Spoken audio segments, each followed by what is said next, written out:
कहानी का नाम चटोरी मैना और घमंडी कौवा। किसी घने जंगल के एक पेड़ पर एक चटोरी मैना और एक घमंडी कौवा रहते थे। उसे लगता था कि वह सबसे तेज, सबसे होशियार और सबसे सुंदर है। एक दिन जंगल में एक बड़ी खबर फैली। पास वाले गांव में एक मेला लगा है। उस मेले में मीठे जलेबी, मलाईदार लस्सी और गर्मागर्म समोसे मिल रहे हैं। मैना की तो खुशी का ठिकाना न रहा। उसकी आंखें चमक उठीं और पेट में चूहे कूदने लगे। उसने सोचा, अब तो बस इस मेले में जाकर पेट पूजा करनी है। लेकिन घमंडी कौवा हंसते हुए बोला, तुम्हें लगता है तुम मेला जाकर कुछ खा पाओगी?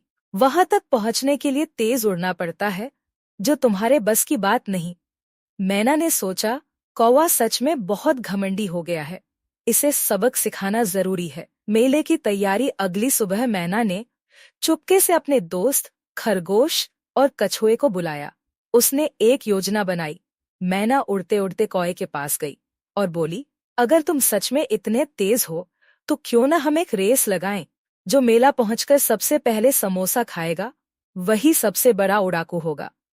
कौवे को अपनी तेज उड़ान पर इतना घमंड था कि उसने बिना सोचे रेस के लिए हाँ कर दी। रेस का दिन। रेस शुरू हुई।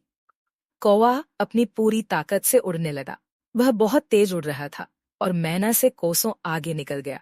उड़ते उड़ते कौवा सोचने लगा, मैना को तो मैं बहुत पीछे छोड़ चुका हूँ। अब तो मैं मेले में सबसे पहले पहुंचकर सबको दिखा दूंगा कि मैं ही जंगल का सबसे बड़ा उस्ताद हूँ। रास्ते में कौवे की नजर एक तालाब पर पड़ी। उसने सोचा, थोड़ा आराम कर लूं, मैना तो अभी बहुत पीछे होगी।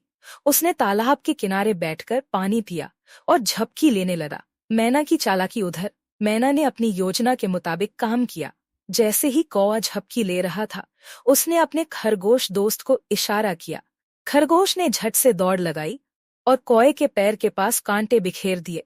फिर कछुआ चुपचाप वहां बैठ गया और कौवे के उठने का इंतजार करने लगा। कुछ देर बाद कौवा उठा और उड़ा, लेकिन उड़ते ही उसके पैर में कांटे चुभ गए। वह दर्द से चिल्लाया, अरे ये क्या हुआ?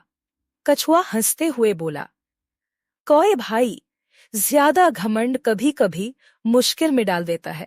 मेले में जीत इधर। मैना अपने दोस्त खरगोश के साथ आराम से मेले में पहुंच चुकी थी। उसने गर्मागर्म समोसे खाए, मीठी जलेबी का स्वाद लिया और मलाईदार लस्सी पी। जब कौवा वहां पहुंचा, तब तक तो मेले के सारे समोसे खत्म हो चुके थे। कौवा निराश होकर मैना के पास आया और बोला, मुझे अपनी गलती समझ में आ गई। घमंड से जीत नहीं होती, बल्कि दोस्ती और चालाकी से ही असली जीत मिलती है। मैना हंसते हुए बोली, अब चलो मेरे साथ जलेबी का एक टुकड़ा बांटकर खा लो।